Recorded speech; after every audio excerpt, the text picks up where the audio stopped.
ایک دفعہ کا ذکر ہے، پنجاب کے کسی گاؤں میں ایک مولوی رہتا تھا۔ کرنا خدا کا کیا ہوا، مولوی کا پڑوس کے گاؤں میں بیاہ ہو گیا۔ جب مولوی مکلاوا لینے جا رہا تھا تو راستے میں اس کی ملاقات ایک میراثی سے ہو گئی۔ مولوی نے دل میں سوچا، اکیلے جانے کے بجائے اپنے ساتھ میراثی کو لے جاتا ہوں، راستے میں باتیں کرتے ہوئے جائیں گے تو سفر کٹنے کا پتہ بھی نہیں چلے گا، اور یوں بھی 1 اور 1 11 ہوتے ہیں۔ چنانچہ مولوی میراثی سے کہنے لگا کہ تم بھی میرے ساتھ چلو۔ میراثی تو پہلے ہی دل میں امید لگائے بیٹھا تھا، فوراً مولوی کے ہمراہ جانے پر تیار ہو گیا۔ دونوں سفر کرتے رہے۔ میراثی بہت چالاک تھا۔ جب مولوی کا سسرال قریب آیا، دور سے کھیتوں کے پار مولوی کی بیوی کا گاؤں نظر آنے لگا تو میراثی مولوی سے کہنے لگا، دوست، پیٹ کا کھایا کوئی نہیں دیکھتا، تن کا پہنا سب دیکھتے ہیں۔ ایک حسن آدمی ہزار۔ حسن کپڑا، انسان کی عزت کپڑوں کی وجہ سے ہوتی ہے، بندہ اپنے لباس سے پہچانا جاتا ہے۔ تم تو خیر سے ان کے جوائی یعنی داماد ٹھہرے، کیسے بھی کپڑے پہن لو کچھ فرق نہیں پڑے گا، لیکن مجھے ان کپڑوں میں دیکھیں گے تو میرا تو کچھ نہیں بگڑے گا، ہاں تمہاری ناک ضرور کٹ جائے گی۔ تمہارے سسرال والے کیا کہیں گے، کیا سوچیں گے کہ مولوی کا دوست اور ان حالوں میں؟ سو اگر اپنی عزت بچانا چاہتے ہو تو میرے کپڑے تم پہن لو اور اپنی پوشاک مجھے دے دو، میں پہن لوں، باقی جو تمہاری صلاح۔ اپنا تو کام تمہیں آگاہ کرنا تھا۔ مولوی بیچارہ سادہ لو تھا، چالاک میراثی کی باتوں میں آ گیا۔ چنانچہ وہیں شیشم کے درختوں کی چھاؤں تلے کھڑی فصلوں کی اوٹ میں انہوں نے ایک دوسرے کے ساتھ لباس تبدیل کیے۔ میراثی کے سادہ اور غریبانہ کپڑے مولوی نے پہن لیے اور مولوی کی عمدہ اور قیمتی پوشاک میراثی نے زیب تن کر لی۔ دونوں چلتے چلتے گاؤں میں داخل ہوئے۔ جب مولوی کی بیوی کے گھر پہنچے تو مولوی کی ساس، سسر، سالے، سالیاں سب داماد کو خوش آمدید کہنے کے لیے بھاگے بھاگے دروازے پر آئے۔ دہلیز کے دونوں کناروں پر سرسوں کا تیل گرایا گیا۔ میراثی نے بڑی شان اور بڑے روب سے قدم اندر رکھا۔ پیچھے پیچھے حیرت میں ڈوبا ہوا مولوی بھی داخل ہوا۔ گھر والوں نے میراثی کو تو ہاتھوں ہاتھ لیا، لیکن بیچارے مولوی کی کسی نے جھوٹوں منہ بات نہ پوچھی۔ پسے پردہ اصل معاملہ یہ تھا کہ سسرالیوں نے میراثی کے اچھے کپڑوں کی وجہ سے دھوکہ کھایا۔ وہ میراثی کو اپنا داماد مولوی سمجھے اور مولوی کو اپنے جوائی کا نوکر۔ دوسری طرف چالاک میراثی نے ان کی غلط فہمی کو دور کرنے کے بجائے اس سے خوب فائدہ اٹھایا۔ خوب اکڑ کے ٹانگیں پھیلا کے تکیے کے سہارے چارپائی پر بیٹھا، حکے کے کش لگائے، مزے مزے کے کھانے کھائے، غرض مولوی کی ساس، بیوی اور سالیوں سے اپنی خوب خدمتیں کروائیں۔ میراثی کی تو 5 انگلیاں گھی میں اور 6واں سر کڑاہی میں تھا۔ مولوی یہ سب کچھ دیکھتا تھا اور دل ہی دل میں کڑتا تھا۔ ستم بالائے ستم۔ گھر والا نے مولوی کو اپنے جوائی کا نوکر گردانتے ہوئے اپنی بکریاں چرانے کے لیے گاؤں سے باہر کھیتوں میں بھیج دیا۔ پہلی ذلتیں تو مولوی نے جیسے تیسے سہ لی تھی، لیکن یہ بے عزتی ایسی نہیں تھی جسے آسانی سے برداشت کیا جا سکتا۔ مولوی بھی علم والا پڑھا ہوا تھا، جادو ٹونے سے واقف تھا۔ بیچارہ کہاں چرواہے کے کتے کی طرح بکریوں کے آگے پیچھے دوڑتا۔ سو وہ کیکر کے گھنے پیڑ کی ٹھنڈی چھاؤں میں بیٹھ گیا اور بولا، جڑ جاؤ تم۔ بس اتنا کہنے کی دیر تھی کہ سب بکریاں آپس میں جڑ گئیں۔ وہ ایک دوسرے کے ساتھ چپکی ہوئی ہری گھاس کھاتی چلی جا رہی تھی۔ مولوی ریوڑ کو اکٹھا رکھنے کی زحمت سے بچا کیکر تلے بیٹھا سارا وقت آنکھیں بند کیے مزے سے مرلی بجاتا رہا۔ جب شام ہوئی تو ریوڑ کو واپس گھر لے جانے کا موقع آیا تو مولوی نے مرلی ایک طرف رکھی اور بولا، کھل جاؤ تم۔ بس اتنا کہنے کی دیر تھی کہ بکریاں کھل گئیں، ایک دوسرے سے جدا ہو گئیں اور مولوی انہیں ہانکتا ہوا گھر لے آیا۔ جو ہی مولوی نے گھر میں قدم رکھا، کیا دیکھتا ہے کہ میراثی مزے سے چارپائی پر بیٹھا ہے اور سب سے خدمتیں کروا رہا ہے۔ میراثی نے مولوی کی طرف آنکھ اٹھا کر نہ دیکھا، اہل خانہ سے ٹہل سیوا کروانے اور ٹھٹھا مذاق کرنے میں مصروف رہا۔ مولوی کو یوں محسوس ہوا جیسے میراثی اس سے کہہ رہا ہو، تو کس باغ کی مولی ہے۔ جب تک معاملہ مولوی کی ساس اور سالیوں کا تھا، بیچارہ کسی نہ کسی طرح دل پر جبر کرتا رہا، لیکن جب مولوی کی بیوی سرخ لباس پہنے، بڑا سا گھونگھٹ نکالے، چھوئی موئی بنی، شرماتی لجاتی، ہاتھوں میں سوئیوں کی پلیٹ پکڑے، میراثی کو اپنا شوہر سمجھتے ہوئے اس کی طرف بڑھی، تو یہ منظر مولوی کے لیے ناقابل برداشت تھا۔ اب اس کے صبر کا پیمانہ لبریز ہو چکا تھا۔ معاملہ واقعی اب بہت آگے بڑھ گیا تھا۔ اب اس کا سدے باب ضروری تھا۔ یہ منہ اور مسور کی دال، میراثی کو خوابوں کی دنیا سے نکال کر حقیقت کی دنیا میں لانا، اسے اس کی اوقات یاد دلانا لازم ٹھہر گیا تھا۔ चुनाचे जूं ही मौलवी की दुल्हन सवैयों से भरी थाली मिरासी को पकड़ाने लगी और मिरासी शर्मिंदा शर्मिंदा सा, लाल सुर्ख चेहरा, होंठों पे शर्मीली सी मुस्कुराहट, आंखें झुकाए हाथ बढ़ाए पकड़ने लगा। ऐन उस मौका पर मौलवी ने आहिस्ता से जेरे लब वही मंत्र फूंका, जुड़ जाओ तुम। बस इतना कहने की देर थी कि दोनों के हाथ प्लेट से जुड़ गए। एक तरफ मौलवी की बीवी चारपाई के पास खड़ी जोर लगा रही है, तो दूसरी तरफ मिरासी चारपाई पर बैठा जोर आजमाई कर रहा है, मगर हाथ थे कि टस से मस न होते थे, जैसे गोंद से चिपक गए हों। उधर मौलवी की बीवी परेशान, इधर मिरासी के चेहरे पर हवाइयां उड़ी हुई थी। मौलवी की सास कुछ दूर एक पीढ़ी पर बैठी ये सब मंजर देख रही थी। वहीं से पुकारी, ने खैर ते है, किमें खड़ी है। तर्जमा इसका यह है कि अरे खैर तो है, किस लिए खड़ी हो। बेटी डरी डरी सहमी हुई चीखी, नी माए थाली ने मेरे हाथ फड़ लेने, थाली मैनू छड़ेगी तो टुरांगी। कि ऐ मां, प्लेट ने मेरे हाथ पकड़नी है, प्लेट मुझे छोड़ेगी तो चलूंगी। ये सुनकर मौलवी की सास अपनी जगह से उठी और दौड़ी दौड़ी आई। उधर उसने अपनी बेटी को छुड़ाने के लिए प्लेट को पकड़कर खींचना चाहा। उधर मौलवी ने जेरे लब कहा, जुड़ जाओ तुम। लीजिए साहब। मौलवी की सास के हाथ भी थाली से चिपक कर रह गए। अब तीनों खुद को आजाद करवाने के लिए जोर लगा रहे हैं और चीखे मार रहे हैं, मगर थाली है कि छोड़ने का नाम नहीं ले रही।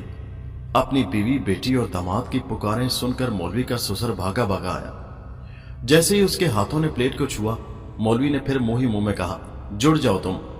मौलवी के ससुर के हाथ भी प्लेट से जुड़ गए।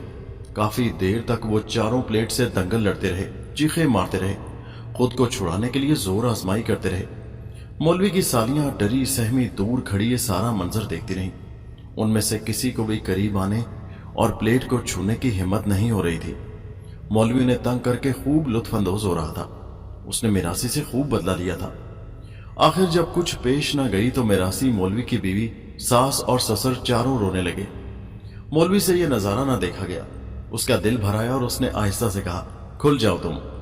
फिर क्या था, सबके हाथ खुल गए। प्लेट ने सबके हाथ छोड़ दिए। मौलवी की बीवी ने सवैयों से भरी थाली वहीं फेंकी और भागकर कमरे में जा घुसी। बाकी तीनों भी हैरान परेशान बड़ी देर तक उंगलियों को मोड़ मोड़ कर देखते रहे कि सब ठीक है या नहीं। उन्हें समझ नहीं आ रही थी कि आखिर उनके साथ ये हुआ क्या था। इतने में रात पड़ गई। जेठ हाड़ के दिन थे। सहन में पानी का छिड़काव करके चारपाइयां बिछा दी गईं।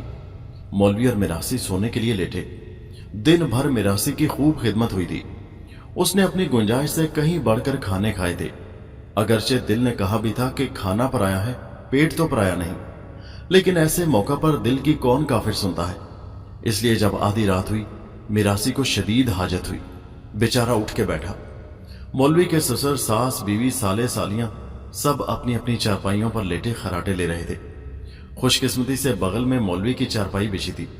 मिरासी ने झंझोड़ के उसे जगाया। मौलवी हड़बड़ा कर उठ बैठा। मिरासी उसकी मिन्नत समाजत करते हुए कहने लगा, मौलवी, इस वक्त मुझे सख्त हाजत हुई है, खुदा के लिए मेरे साथ बाहर खेतों में चलो। उस वक्त उस जमाने में घरों में बैतुल खला यानी वॉशरूम बनाने का रवाज नहीं था। सब मर्द, औरतें, बूढ़े, बच्चे रफा हाजत के लिए बाहर खेतों में जाते थे। मौलवी मिरासी के हमरा जाने पर रजामंद हो गया। दोनों चुपचाप छुपते छुपाते रात के अंधेरे में घर से निकले। गांव से काफी बाहर खेतों में आ गए। मौलवी तारों भरे आसमान के नीचे कुछ दूर खड़ा हो गया और मिरासी बैठ के रफा हाजत करने लगा। जब फरागत हुई तो सफाई का मसला दरपेश हुआ। करीब ही किसी किसान ने शीशम का पेड़ काट के फेंका हुआ था। उसका तना, जो खूब लंबा और काफी चौड़ा था, जमीन पर पड़ा था। मौलवी उसकी तरफ इशारा करके मिरासी से कहने लगा, अरे यार, इस तने पर बैठ जाओ, इससे अच्छी तरह पीठ घिसाओ, सब साफ हो जाएगा। मिरासी ने ऐसा ही किया। तने के सिरे पर बैठकर अपनी पीठ घिसाने लगा। मौलवी मिरासी से इस कदर तंग आया हुआ था कि पहले वाले इंतकाम से उसकी पूरी तरह तसल्ली नहीं हुई थी। ये मिरासी से बदला लेने का एक और नादिर मौका था। उसने आहिस्ता से मुंह ही मुंह में कहा, जुड़ जाओ तुम। वो तना मिरासी की पीठ से जुड़ गया। अब जो ही वो उठने लगा, पेड़ का तना भी उसके साथ ही ऊपर उठ गया। इस नई मुसीबत से मिरासी भनचक्का रह गया। उसने तने को अपनी पीठ से अलहदा करने की बहुतीरी कोशिश की, लेकिन नतीजा वही ढाक के 3 पाद। मिरासी जिस तरफ भी जाता, टाली का भारी भरकम तना उसके पीछे पीछे जाता। बेचारा गांव में पहुंचा तो और आफत आई। जिस गली से भी गुजरता, तना कभी दाएं कभी बाएं घरों की दीवारों और दरवाजों से टकराता। सारा गांव इस आफत नागहानी से जाग गया। जिस घर के दरवाजे से भी तना टकराता आवाज पैदा होती। घर वाले आंखें मलते हुए भागे भागे बाहर निकलते कि खुदा खैर करे, आधी रात को क्या बला नाजिल हो गई। गली में ये अजब नजारा देखकर उनकी आंखें खुली की खुली रह जाती कि एक शख्स की पीठ में टाली का भारी भरकम तना धंसा हुआ है और वो जिस तरफ भी जाता है तना उसके पीछे पीछे जाता है। कुछ देर तो लोग हैरान होकर आंखें फाड़ फाड़ कर देखते, फिर यक लगती वो हा हा ही करने लगते और हंसते हंसते पेट में बल पड़ जाते। बास तो हंसते हंसते लौट जाते।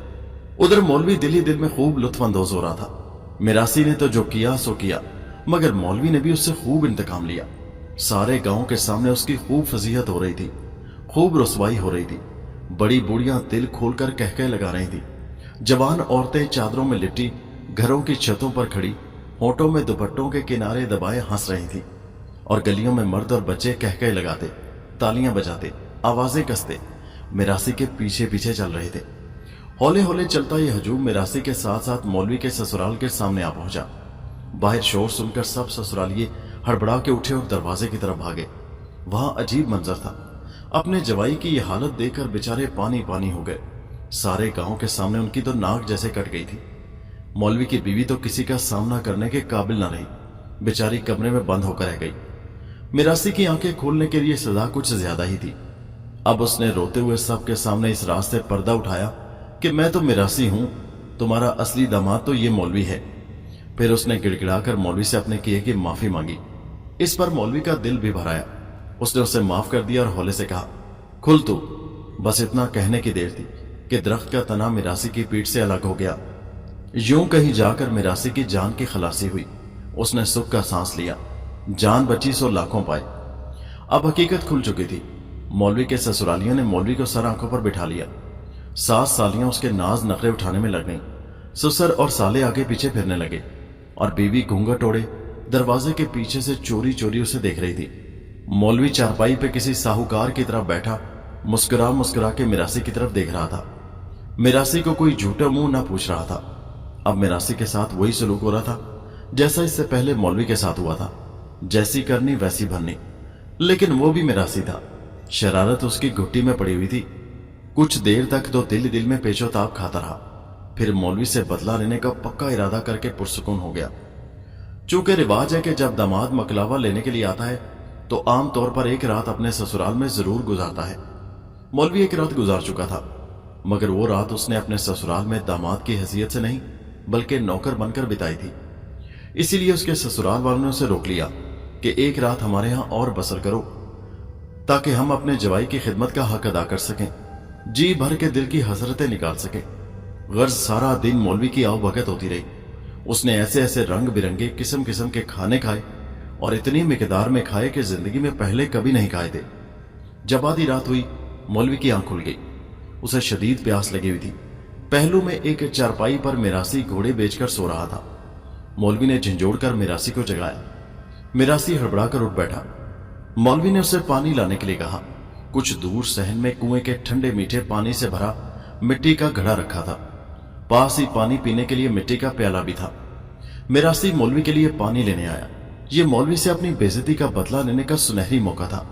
मिरासी के शरारती जहन ने उसी लम्हे एक साजिश का ताना बाना बुनना शुरू कर दिया। उसने मटका उंडेला, पानी से प्याला भरा।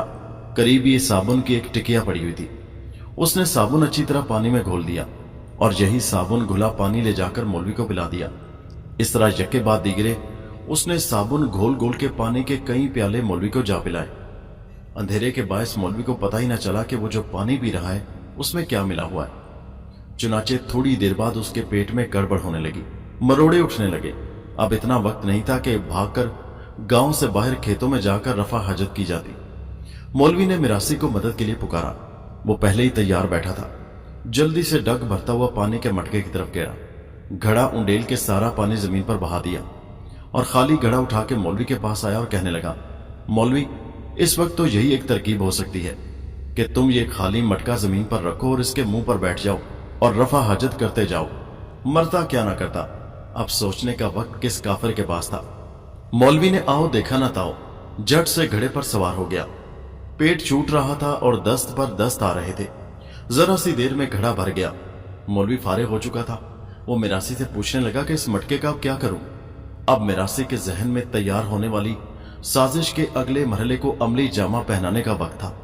मिरासी ने फौरन जवाब दिया, करना क्या है, इसे उठाओ, घर से निकलो और गांव से बाहर कहीं दूर फेंकाओ। रात मां का पेट है, किसी को क्या पता चलेगा। हाँ, अगर ये मटका यहां पड़ा रहा तो पो फटते ही सबको खबर हो जाएगी। नई नवेली दुल्हन के आगे तुम्हारी बहुत रुसवाई होगी। मौलवी तो ये सोच कर ही कांप उठा। उसने उसी वक्त मिरासी की हिदायत के मुताबिक घड़ा उठा के सर पर रखा और घर से बाहर निकल गया। अब साजिश के आखिरी हिस्से पर अमल दरामद का वक्त था। मिरासी ने झिंझोड़ कर सब घर वालों को जगाया और पुकार पुकार के कहने लगा, अल्लाह के बंदो, तुम यहां मजे से पड़े सो रहे हो और तुम्हारा दामाद उधर आधी रात को चुपके चुपके तुम्हारी बेटी को छोड़ के जाने किस तरफ चला जा रहा है। यह सुनने की देर थी कि सब घर वाले चारपाइयों से छलांगे मार के कूदे और अपने दामाद को आवाजें देते उसके पीछे भागे। मौलवी ने जब उन्हें आते देखा तो परेशानी में अपनी रफ्तार तेज कर दी। उधर ससुरालिये भी दौड़ने लगे। अब सूरत हाल ये थी कि मौलवी आगे आगे भाग रहा था और ससुरालिये पीछे पीछे।